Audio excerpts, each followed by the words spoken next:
Posible kayang pag-uwi ako sa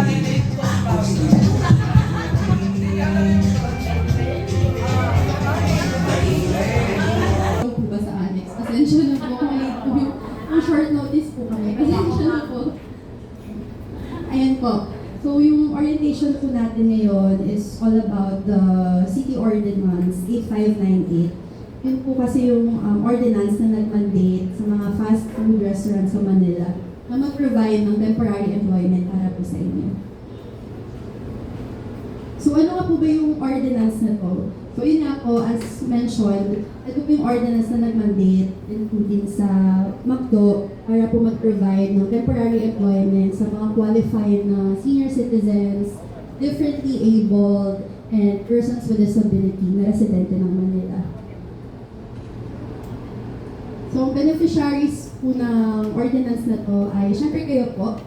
And yun nga po, the differently abled persons and persons with disability. Per branch po, at least may na-deploy na 2 senior citizen and 1 PWD. So, sinasabi po sa ordinance na to na yung temporary employment natin, na hindi siya nag-last for hindi siya hihigit sa 6 months. Ang reason po dito is to avoid yung confusion sa labor code natin. So, syempre po, di ba, pag lumagpas na tayo ng 6 months, consider ko siya as regularization. So, yun yung iwasan natin kasi temporary employment lang po tayo. So, yung kontrata po natin, tatakbo lang po yan ng 3 to 5 months po. Depende po sa company. And then, ang salary po natin is at least the minimum wage with a minimum of 4 hours work for at least 4 hours, 4 days each working week po. At minimum po, at least 4 days. Pero, ang alam ko po kay McDonald's, so 5 times a week po sila. Pero, strictly 4 hours a day lang po tayo. Hindi po tayo umaabot this one. Hindi po tayo allowed for overtime. Yun na po yung, 4 hours po. The beneficiaries will not be assigned to perform tasks that are hazardous to their health or beyond their physical limitations or capabilities.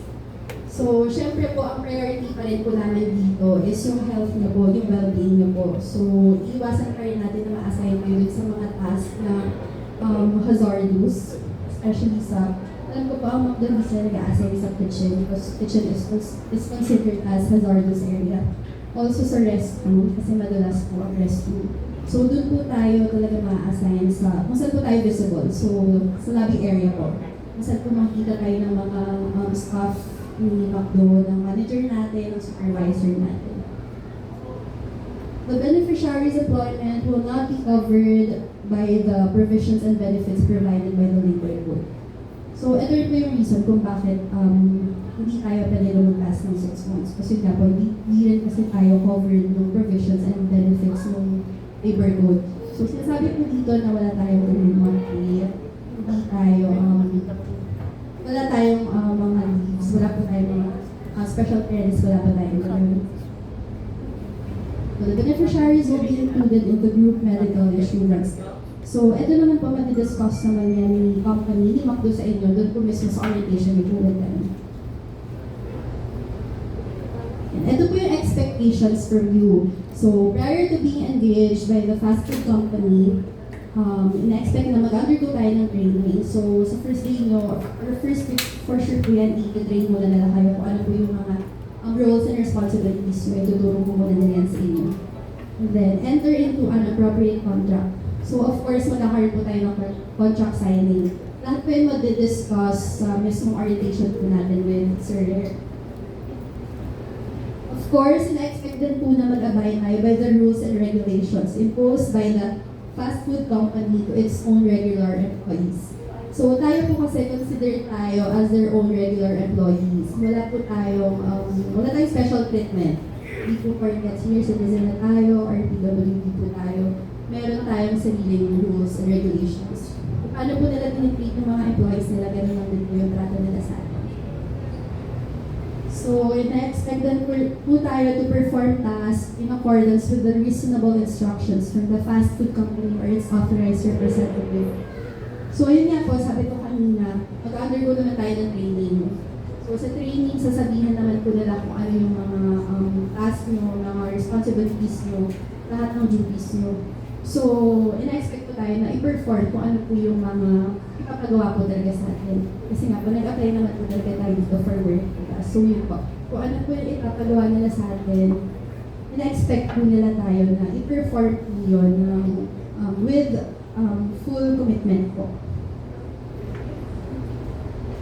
Ayan, ito po yung pinaka-general na magiging responsibilities nyo po. So, order presenters, drink drawers, table managers, guest relations staff.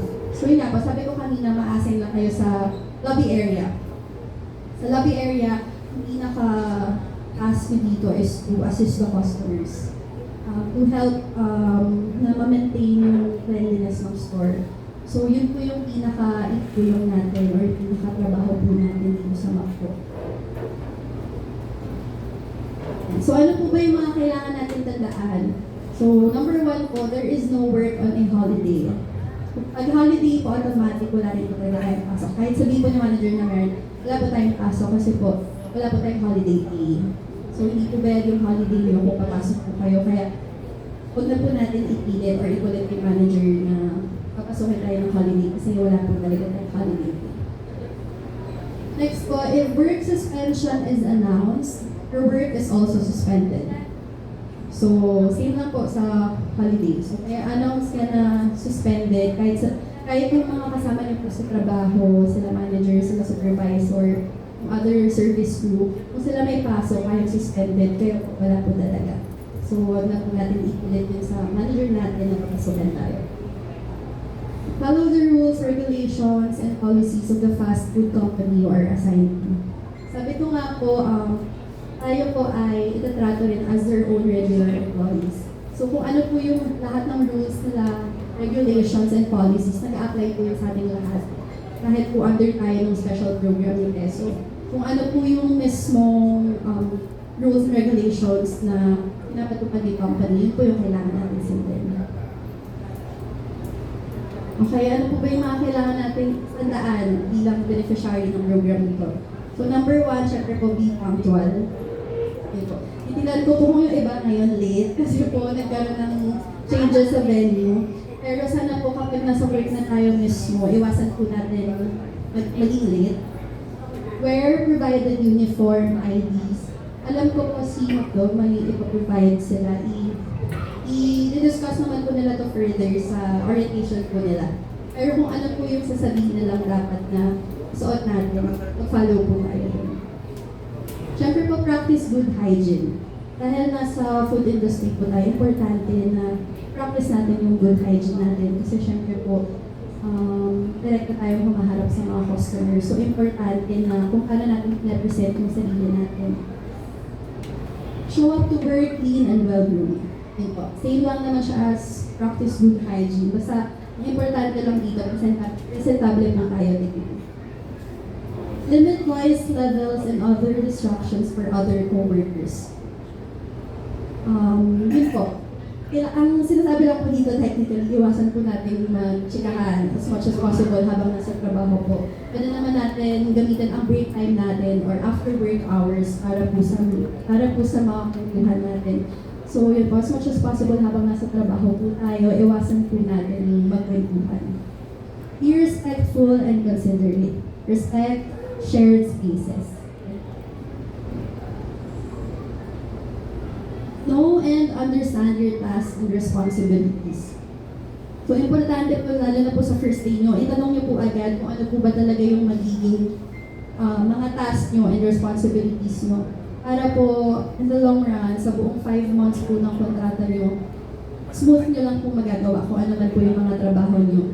Kasi, sa first day nyo pa lang po, aalamin nyo na siya agad, iintindihin nyo na siya agad. So, i-explain naman po yung manager niya sa inyo. May training naman po na mangyayari. So, i-absorb nyo po lahat ng ituturo nila dun sa inyo para at least po, smooth lang po yung buong 5 months na contract natin. Siyempre po, be open to criticisms and feedback. Dahil nga po, itatrato nila tayo as their own regular employees. Siyempre, pag nagkamali po tayo or meron po tayong nagawang hindi maganda, syempre bibigyan po nila tayo ng feedback. I-accept lang po natin yung feedback nila professionally. Huwag po natin personally kasi para lang naman po din yun sa inyo, kaya po nila kayo bibigyan ng feedback. Listen and show respect your supervisors, peers, and everyone in your workplace. So, ito po yung importante po ito kasi syempre lalo din po sa inyo. Kayo din po bilang mga senior citizen, syempre i-respeto rin po nila kayo. So, i-give back lang din po natin yan sa mga kasama natin. Respetuhin lang din po natin sila. Be active, attentive, and cooperative. So, ayun po. Nag-apply po tayo dito para magtrabaho, di ba po? So, as much as possible, pakita po natin sa kanila na kaya pa po natin maging active. Kaya pa po natin mag-cooperate dun sa mga ibibigay po nila ng trabaho sa atin. So, ayun nga po, sabi nga po ni Ma'am Kay kanina, di ba? Kayo po yung mga square tech na pili ko para sa batch na to. So, gamitin po natin yung chance na to, yung opportunity na to, para po na deserving tayo sa slot na to, maging active po tayo talaga. Maging cooperative po tayo sa lahat po ng ipapagawa po sa atin ng managers natin. Communicate effectively to avoid conflicts. So, importante po ang communication, lalo na po sa ganitong line of work, sa ganitong industry po. So, as much as possible, kung nahirapan po kayo or meron kayong concerns, meron kayong kailangan i-clarify, makipag-communicate lang po kayo sa manager nyo. I-guide naman po nila kayo, hindi naman po nila kayo didedmahin. Kaya kung meron po kayong mga gustong i-clear sa kanila, tanungin nyo lang po sila. Limit the use of your phone for personal reasons. Ito, importante rin po ito kasi madalas pong report sa amin ang mga senior po na de-deploy namin. Madalas pong nagsa-cellphone, naglalaro sa phone. So, iwasan po natin na gumamit ng phone habang nasa trabaho. Kung maaari po, i-off natin kung pwede, or basta itago po muna natin siya sa bag natin. Kung kaya hindi po natin siya dalhin sa bulsa natin habang nasa trabaho, ay hindi po kayo ma-attempt na gamitin siya. Ganun na lang po, para po at least makafocus po tayo sa work natin. Keep work matters off your social media accounts. So kung meron po kayong mga concerns, pwede niyo po siyang erase sa akin. Lahat naman po kayo meron contact number ko, di ba? Pwede niyo po siyang erase sa akin or sa manager niyo po. Iwasan na po natin para i-post pa siya sa social media natin, sa Facebook or kung saan man po. Para po ma-resolve natin kung ano naman po yung concern nyo, raise nyo na lang po siya sa amin. Avoid gossip and respect your co-workers' privacy. So, ito lang din po yung na-mention kanina na as much as possible po, iwasan natin mag-presentahan habang nasa trabaho. Kasi syempre po yung ibang mga katrabaho natin, sila nag-focus, kasi tayo po nagchichikahan, syempre madidistract po sila, di ba? So, yun po. Iwasan po natin hanggang maaari na magkwentuhan po habang nasa trabaho. Save personal conversations for break or after work hours. Ayun din po yung na-mention ko kanina. Pwede nga po natin gamitin ang ating break time or after po ng trabaho nyo, kung gusto nyo pong lumabas, gumala kayo, magsama-sama po kayo. Pwede nyo pong gawin yan basta after work hours po habang oras ng trabaho ninyo. Keep your workstation clean and organized at all times. So ito po, this is very important, lalo na nga po nasa food industry tayo. Importante na yung workstation natin, nalilinis talaga natin siya palagi. Dapat palagi lang po siyang pleasing sa mata. Kasi po, halos lahat ng, mapapasin niyo po halos lahat ng gamit natin dito, visible sa customers. Kasi accessible siya sa customers. Lalo na po yung mga tables, chairs, and as much as possible, minsan po natin siya kung wala naman po masyadong customer. Gamitin po natin yung time na yun para tulungan yung store na mag-maintain yung cleanliness po. Keep interactions professional. So be professional at all times. Pag nakikipag-usap po tayo sa mga customers lang po, kung nakikipag-usap tayo sa mga customers, iwasan po natin maging masungit sa kanila. Opo. As much as possible, kausapin po natin sila ng maging friendly po tayo sa kanila. Yun lang naman po. Ganun lang po kasimple. Para po maiwasan din natin yung mga complaints. Kasi baka po sabihin ng ibang customer, ay, yung senior salad nung McDo store, masungit. Tapos si McDo biglang nag-decide, di na lang mag-deploy ng senior doon. Kung sayang naman po yung slot, di ba? Sayang naman po yung ibang senior na gusto pang magtrabaho. Kaya, as much as possible, maging friendly lang po tayo sa mga customer po natin. Kasi, sabi nga po ni Ma'am D kanina, kayo po nakasalalay ang chance or opportunity ng next batch po. Kasi kung magiging maganda po ang feedback sa batch ninyo, for sure po, bibigyan pa po kami ni Macdo ng chance para po mag-deploy pa ng next batch.